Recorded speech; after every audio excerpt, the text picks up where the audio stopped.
messieurs, bonsoir, j'espère que vous allez bien. Aujourd'hui on se retrouve pour le premier tuto de la chaîne. Je vais vous apprendre à paramétrer OBS pour vos streams. On va tout de suite commencer. La particularité du tuto, c'est qu'il n'y aura absolument aucune coupe, absolument aucun montage. Tout sera préfet à l'avance. Et voilà, pas de montage sur première folie. Alors c'est tout simple. Vous allez arriver quand vous avez téléchargé le logiciel sur cette interface là. Alors vous n'aurez pas cette scène là, ça sera totalement nul comme ça, noir, comme vous voyez. Juste ajouter une scène. Les scènes, on verra ça plus tard, dites-moi si vous le voulez les gars. Alors, une fois que vous êtes arrivé là-dedans, vous allez dans paramètres. Donc avant ça, il va vous demander tout simplement est-ce que vous voulez faire une configuration rapide ou non. Vous faites non, parce qu'on va configurer maintenant manuellement.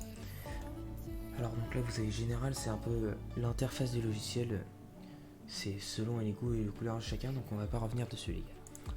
Et ensuite nous avons Streamflow. Donc Streamflow c'est ce qui va être le plus important, entre guillemets, c'est ce qui va permettre votre stream. Donc là on peut voir dans service qu'il y a plusieurs plateformes de streaming, Twitch, YouTube, Mixer et autres. Alors moi actuellement j'ai choisi Twitch, mais j'aurais très bien pu choisir YouTube par exemple, ça n'aurait rien changé. Je vais prendre Twitch comme exemple, parce que je suis déjà connecté. Vous aurez pas ça, vous aurez lié un compte ou récupérer la clé de stream. Je vous conseille de lier votre compte directement, comme ça vous aurez, comme moi, cette interface là avec le chat et les informations du stream que vous pourrez modifier sans directement aller sur le retour du live. Même si je vous le conseille fortement pour voir comment se porte votre live. Donc en serveur, vous laissez auto les gars, de toute façon.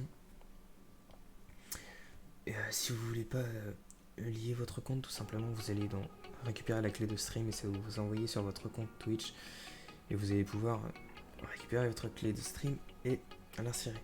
Alors attention de ne pas montrer la clé de stream, ce serait quand même con que tout le monde live sur votre chaîne. L'extension du chat là, vous verrez par vous-même. Alors sortie, c'est là le plus important. Là vous avez mode de sortie, vous allez cliquer sur les flèches et vous allez mettre avancé pour avoir un plus grand contrôle sur la qualité. Piste audio, vous n'y touchez pas, ça ne sert à rien. De toute façon vos pistes audio vont s'ajouter au fur et à mesure ici, dans le mélangeur audio. Encodeur, alors si vous avez un très bon processeur les gars, si vous faites flèche, normalement vous avez X264. Ça permet d'encoder sur le processeur. Si vous avez un bon processeur, moi j'ai pas un bon processeur donc je suis obligé d'encoder sur ma carte graphique. Donc vous faites pareil évidemment si vous avez un mauvais processeur, c'est ce qu'il y a de mieux. Et le processeur X264 sera de bien meilleure qualité évidemment. Moi je peux pas me permettre ça malheureusement.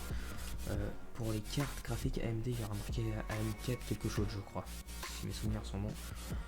Alors attention, entre le X264 et le Nvidia HMAX New, il n'y a pas grosse différence, surtout si vous avez une des dernières cartes graphiques, genre 2080 Ti par exemple, il n'y aura quasiment aucune différence à l'œil nu, bien évidemment.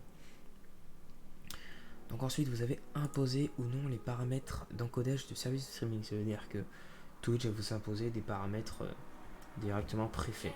Donc c'est selon les choix, par exemple le débit peut être mis par Twitch tout simplement. Je l'ai coché mais c'est pas obligé non plus. Ensuite on a mis à l'échelle de sortie les gars, vous allez cocher cette case et mettre en 1080 parce que c'est ce qui va... C'est votre retour en fait de stream tout simplement. Ensuite, donc vous avez le contrôle du débit, vous laissez sur CB1, je comprends pas les autres. Et apparemment c'est ce qu'il y a de mieux, de tout ce que j'ai vu sur internet, c'est vraiment ce qu'il y a de mieux. Tout le monde dit pareil. Faudra que je teste les autres les gars et si vous avez des questions là-dessus, je ferai des recherches un peu plus approfondies. Ensuite nous avons le débit. Alors là le débit c'est très important. Il va falloir faire un test de coup sur speed test les gars. Vous allez sur speed test tout simplement et vous allez faire votre test de coup, donc vous faites go et voilà. Alors ce qui va nous intéresser ici les gars, c'est tout simplement pas le ping pad descendant mais le ascendant, parce que donc le descendant c'est tout simplement le téléchargement.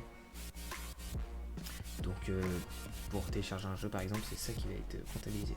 Ascendant ça va permettre d'envoyer des fichiers, donc c'est ce qu'on veut, on va envoyer le retour d'écran par exemple à Twitch, c'est très important. Alors moi j'ai la fibre donc mon chiffre est très élevé donc je peux mettre ce que je veux techniquement, sauf que Twitch par exemple si vous streamez sur Twitch n'accepte pas plus de 6000 kilobits seconde. sauf si tu es partenaire Twitch. Mais si tu n'es partenaire Twitch, à mon avis, tu n'as rien à foutre sur cette vidéo. Tu peux rester, je t'en voudrais pas. Donc, tout simplement, vous allez faire ce chiffre-là, les gars, fois 1000. Et là, vous aurez le résultat en kilobits. Hein. C'est pas compliqué. Donc moi, techniquement, je m'en fous un peu là. Donc, à vrai dire, si on peut pas dépasser 6000 sur Twitch, je vous conseille de mettre 5000, 5500 si vous streamez sur les applications qui ont besoin de connexion, parce que le débit du coup va varier énormément et il peut monter au-dessus de 6000, et au-dessus de 6000 votre stream ne pourra pas être vu par tous les utilisateurs, tout simplement. Évidemment sur YouTube vous pouvez mettre plus, hein. Ça change pas grand chose, mais vous pouvez mettre plus. Intervalle d'image clé, alors là c'est pour Twitch. Si regardez, je fais tout simplement Google et je mets ici Twitch stream. Là vous les gars, vous avez tout simplement les paramètres entre guillemets à mettre selon votre connexion, etc. Là si vous avez donc comme moi le paramètre d'encodage graphique, après réglage les gars, vous avez qualité tout simplement, et là intervalle d'image clé, il met 2 secondes absolument partout. Donc je vous conseille totalement de mettre 2 secondes, c'est ce qu'ils demandent, c'est ce qu'ils disent tout simplement, donc c'est quand même essentiel. Donc vous voyez, pareil, débit binaire, pas plus. Alors 60 ou 50, ça changera pas grand chose à vous les gars, mais on verra ça tout à l'heure. Donc intervalle d'image clé, voilà, pré-réglage. Alors là encore une fois, Twitch dit qualité. Sauf si vous avez une excellente carte graphique ou un excellent processeur suivant votre encodeur, vous pourrez mettre en qualité. Moi je ne peux pas, malheureusement sur les jeux, mon PC n'est pas assez puissant. Performance ça peut faire aussi. En dessous les gars, la qualité commence à être un peu dégueulasse, ça commence à être un peu pixelisé. Mais après vous faites comme vous voulez encore une fois. Ça dépend selon la config de chacun. Profil, alors c'est tout simplement, est-ce que votre PC va se concentrer totalement au stream, donc à votre logiciel, en l'occurrence c'est OBS, ou pas du tout, ou un peu des deux. Donc généralement j'aime bien laisser sur main, parce que sinon si vous privilégiez tout pour OBS, votre jeu, sauf si vous avez encore une fois un excellent PC, votre expérience de jeu va être rayée. Alors B-frame on laisse sur 2, c'était tout simplement marqué ici, quelle revue, donc c'est B-frame les gars, on laisse sur 2.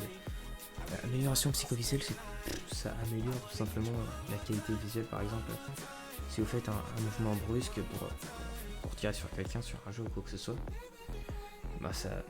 le mouvement sera plus fluide et de meilleure qualité tout simplement. Alors l'audio c'est pareil, c'est selon vos périphériques, on reviendra plus tard dessus, mais je vous laisse découvrir par vous-même, c'est ce qu'il y a. Et ensuite là nous avons résolution de base, résolution de sortie. Alors tout simplement, vous allez mettre la même résolution de base que résolution de sortie, parce que en fait la résolution de base c'est celle que vous voyez tout simplement sur votre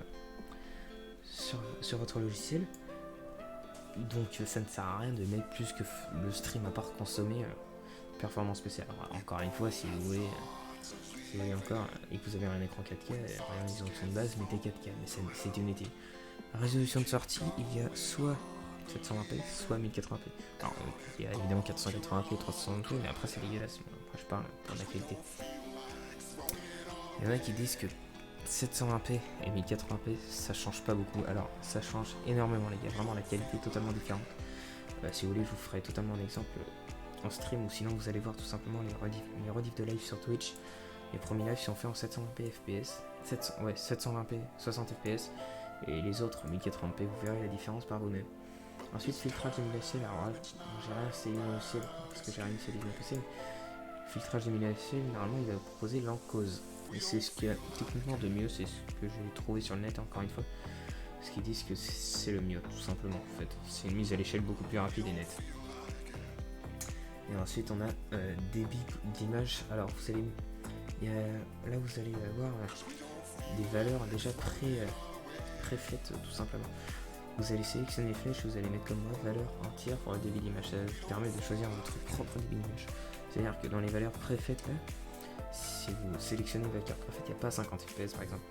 Et 50 FPS, c'est quand même avantageux si vous avez un mauvais PC, un vraiment mauvais PC, vous voulez quand même live de bonne qualité. Ça va permettre d'avoir quasiment aucune différence en stream et d'économiser des performances PC, tout simplement. Et après, donc on a d'autres. Les raccourcis clavier, c'est tout con, mais c'est comme si vous aviez un stream deck pour aller plus rapide sur votre clavier et avancer. Encore une fois, c'est les go et les couleurs de chacun des go. En tout cas, j'espère que ce petit tuto vous a plu.